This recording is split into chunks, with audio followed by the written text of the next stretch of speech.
Պաշտոնական քարոզարշավի մեկնարկը տրված է։ Առաջադրված տեխնացուները այս օրերին դարձյալ կգնան հեռավոր գյուղեր, կանցնեն այն ճանապարհներով, որոնցով անցել էին 5 տարի առաջ։ Խոստումների եւ գեղեցիկ հայտարարությունների պակաս հայ հասարակությունը այս օրերին դարձյալ չի ունենա։ Արժևում նախագահական ընտրություններ են։ Իսկ գործող իշխանությունը առաջ Հայաստանից անցնում է ապահով Հայաստանի։ Արխիվի մեկ օրն է եթերում, բարև ձեզ։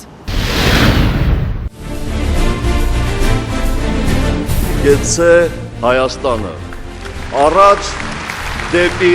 ապահով Հայաստան։ Սա իր ղեկավարած կուսակցության համագումարում Սերժ Սարգսյանի հնչեցրած ելույթից մեկ հատված էր։ Շուրջ 50 րոպե ՀՀԿ առաջնորդը խոսեց, ներկայացնելով այն ձեռքբերումները, որոնք արձանագրվել են իր նախագահության տարիներին։ Միևնույն ժամանակ առանձին մարզերի պատվիրակները ներկայացրեցին թվեր ցանկատարածությունների, կովերի գլխաքանակի եւ այլնի մասին։ Սերժ Սարգսյանը ամբիոնից հայտարարեց. մենք կարողացանք երկիրը դուրս բերել ֆինանսատնտեսական ճգնաժամից, կարողացանք անխատար պահել մեր ֆինանսական համակարգը։ Վերջում Սերժ Սարգսյանը չմոռացավ վերջնախաղի մասին հիշեց։ Նրա բնորոշմամբ սա Հայաստանն է ու վերջ։ Սա միջազգային իր բոլոր հանձնառությունները հարգող Հայաստան է եւ վերջ։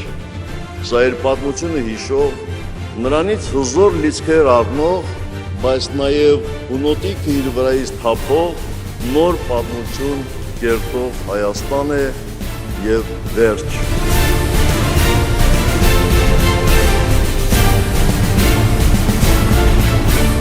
Այս դեպքում պարզ տրամաբանական հարց է առաջանում։ Միթե էական ձեռքբերումներ ունեցող երկրից արտագաղթում են։ Միթե փոքր ու միջին բիզնեսը հարկային բեռից թեթևանալով կարող է հայտնվել անհուսալի վիճակում։ Սրանք զուտ հարցեր են։ Ակնհայտ է հետևյալը. սա Հայաստանն է ու վերջ արտահայտությունը քաղաքական ուժերի գնահատմամբ անտեղի էր օգտագործված։ Եթե այս խաղը, որը Սերժ Սարգսյանը սկսել է ժողովրդի գլխին, ավարտվի, իսկապես Հայաստանից բան չի մնա։ Սա կլինի վերջնախաղ։ Շատ ճիշտ են ընտրել։ Իրենք շատ ճիշտ են ընտրել իրենց, այսպես ասեմ, կարգախոսը։ Սա Հայաստանն է, բայց վերջը չեմ հասկանում։ Հայաստանն է, պարզ է Հայաստանն է, բայց ինչի վերջն է։ Ինչն է վերջը։ Սա իմ համար քիչ հասկանալի չի։ Հայաստանը, որ Հայաստան է եւ Հայաստանը ունի շատ լուրջ խնդիրներ, բնականաբար եւ այդ խնդիրները փորձել քողարկել ճիշտ տեղ չի տանի։ Եթե վերջը նշանակում է նրան, որ ինչ որ անում ենք ճիշտ է եւ որևէ քննադատություն չի ընդունվում,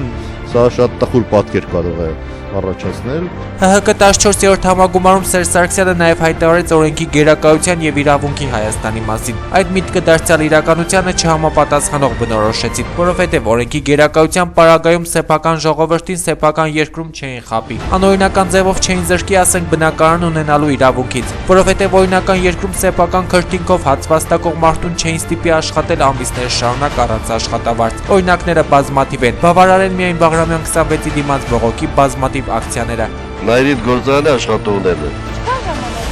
11 ամիս։ Հունվարից մինչև առայսօր աշխատավարձ չէ։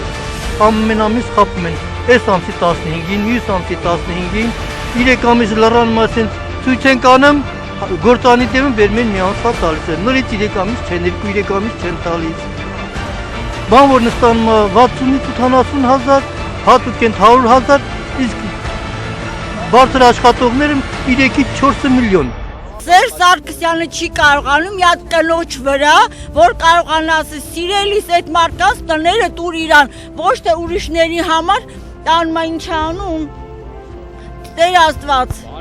Բարեգործություն է անում, թող մարդկանց տները բաժանի, այն ժամանակ բարեգործություն կլինի։ Ինքը գող է, ավազակա թալանջի է, նստել է աթոռի վրա նշանակում է ինքը լավ մարդ, հա։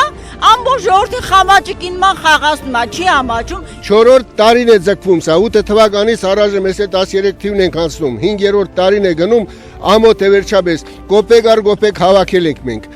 Մարդկանց են թալանում օրոցերով, եկել է մտել է մեր ջեբերը, այսպես կոպիտ ասած։ Ազնիվություն պետք է լինի այս երկրում, թե չէ։ Ոչ մի օրենք չի աշխատում այս երկրում։ Օրենքները այնպես փոխեցին, որ հիմա իրանք են կանգնել փակուղու առաջ։ Վարչապետը երբ որ 2 տարի բանկի կառավարիչ էր Իսպանիայում, դու վառա վիլա ու իր ընտանիքը տեղափոխեց, այդ փողերը որտեղից էր։ Հələ մի հատ վերցրեք այդ չինովնիկները այդ փողերը մի տարի առաջ գրում են դեկլարացիա, որ ինչ ունեն, հիմա մի տարվա մեջ հեռապատկում, բայց փողերը որտից են։ Ասում են Հայաստանը քյասի բան։ Իսկ այդ մարդկանց պահանջները գրեթե նույնն են։ Օրենքի գերակայությունից խոսող իրավունքի երկրի մասին բարձրաձայնող նախագահից այդ մարդիկ պահանջել են մեկ բան՝ արտարություն։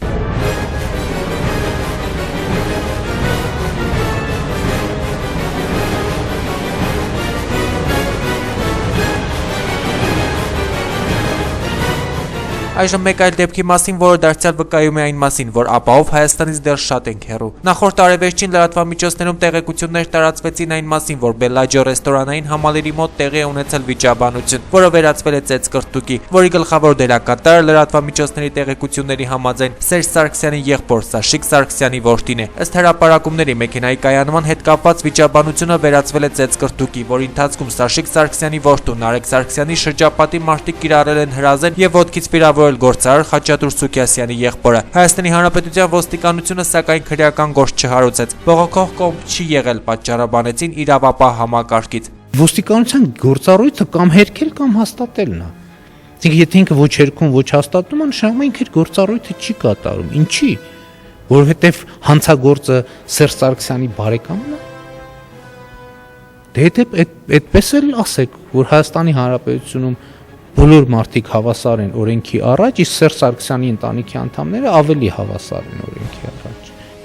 Դեպի ապահով Հայաստան նախընտրական կարգախոսով նախագահական ընտրությունների գնացող Սերժ Սարգսյանի հայտարարությունից հետո հերթական աղմկահարույց դեպքն արձանագրվեց, որը դարձյալ ապացուցեց հասարակության աչքին իշխանությունների թոզ փչելու հմտության փաստը։ Խոսքը հանրապետական падգամավոր Մհեր Սեդրակյանի, ով ավելի շատ հայտնի է Թոխմախի Մհեր մականունով դրսևորած վարքագիծն էր։ Նա ազգային ժողովում իր մասնագիտական պարտականությունները կատարող լրագրողի ծնոտը կոտրել էր սպառնում։ Իսկ սա այն համապատկերում, երբ նրա կուսակցական ղեկավարը անպատժելիության մթնոլորտը հորդորում էր դասել սերունդների հիշողության շարքում, բացառելով նման երևույթները։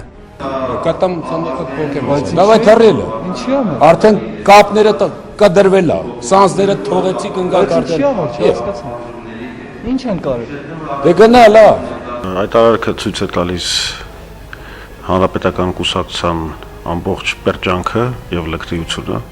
Այս արարքից հետո իհարկե հանրապետական որոշ գործիչներ սկսեցին ցավ ապրել, հարցազրույցներ տալ եւ ափսոսանք հայտնել իրենց գործընկերոջ պահվածքի համար։ Սեդրակյանի նմանների օգտին քվեարկելու կոչեր ժամանակին անում էր հենց Սերժ Սարգսյանը։ Քվեարկեք ինչպես հանրապետական կուսակցության օգտին, այնպես էլ մեծամասնական ընտրակարգով առաջադրված падգամավորության տեխնացու մեր Սեդրակյանի օգտին։ Այդ դեպքից հետո, երբ հանրապետական գործիչներին հարց էին ուղղում, թե ինչպես կարելի ապահով Հայաստան կառուցել, երբ սպառնում են իր մասնագիտական պարտականությունները կատարող լրագրողին, արձագանքներն ուղղակի ծիծաղելի էին։ Օրինակ հանրապետական падգամավոր Կոյրուն Նահապետյանի կարծիքով այս մեկ դեպքը չի կարելի ընդհանրացնել։ Ես չեմ կարծում, որ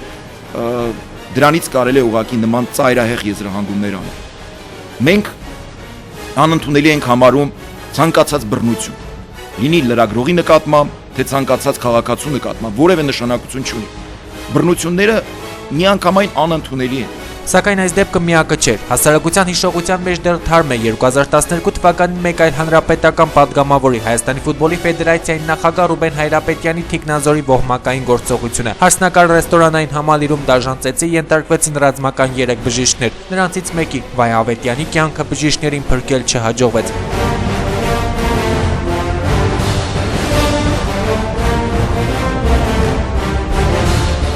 Այս անգամ էլ ՀՀԿ-ական գործիչները հայտարարեցին, դեպքը չի կարելի ընդհանրացնել, եւ ի տարբերություն Թոխմախի Մհերի իշխանությունները այդ անգամ տեղի տվեցին քաղաքացիական հասարակության պահանջին։ Ռուբեն Հայրապետյանը հրաժարվեց падգամավորական իր մանդատից, իհարկե մինչ այդ այցելելով Բաղրամյան 26, իսկ դատարան Ռուբեն Հայրապետյանն այդպես էլ չներկայացավ։ Փոխարենը ամբաստանյալի աթոռին հայտնվեցին անվտանգության 6 աշխատակիցներ, իսկ մինչ այդ մեկ անգամ չէ, որ քաղաքացիական ակտիվիստները բողոքի ակցիա անցկացրեցին Հարսնակարի դիմաց, պահանջելով Ռուբեն Հայրապետյանին պատժել օրենքի ամբողջ խստությամբ եւ նրան եւս այս գործում ներգրավել որպես հիմնական մեղադրյալ։ Սակայն իրավապահ մարմինները դարձյալ գործեցին նույն սցենարով, ապահով Հայաստանում հարվածեցին, քաշքշեցին անգամ հայհոյանքներ տեղացին սեփական իրավունքների համար պայքարող քաղաքացուն։